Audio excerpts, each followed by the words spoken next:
Днес съм решил да ви заведа на една прекрасна разходка по екопътека пещера Снежанка.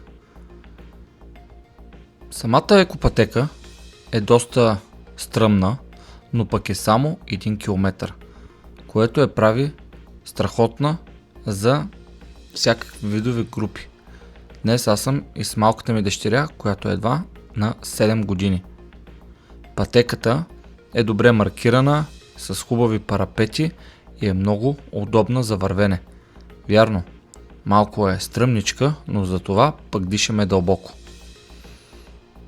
Растителността е страхотна, откриват се уникални панорамни гледки към Родопите. Наистина, може би най-живописната планина в България. По самата пътека, почти през 2-3 завоя, има поставени пейчици, които позволяват почивката, взимането на въздух и продължаването напред. И днес след дълго, след няколко завоя, ние виждаме самата пещера Снежанка.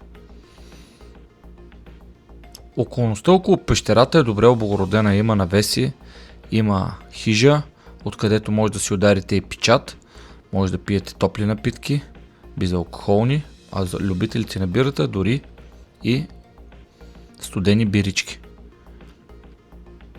Естествено, сега предстои най-хубавата част, влизането в самата пещера Снежанка. Тази пещера е кръстена на образование, което много прилича на Снежанка.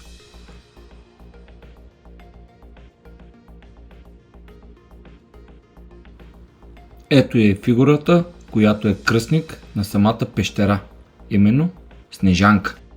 Всички пещери са красиви. Всяка има своите уникални образования, защото все пак това са образования, които се образуват милиарди години.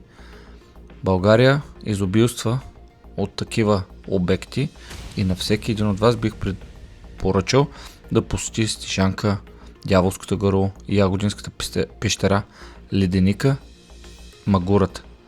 В тези 5 пещери са скрити най-големите тайни на земите ни.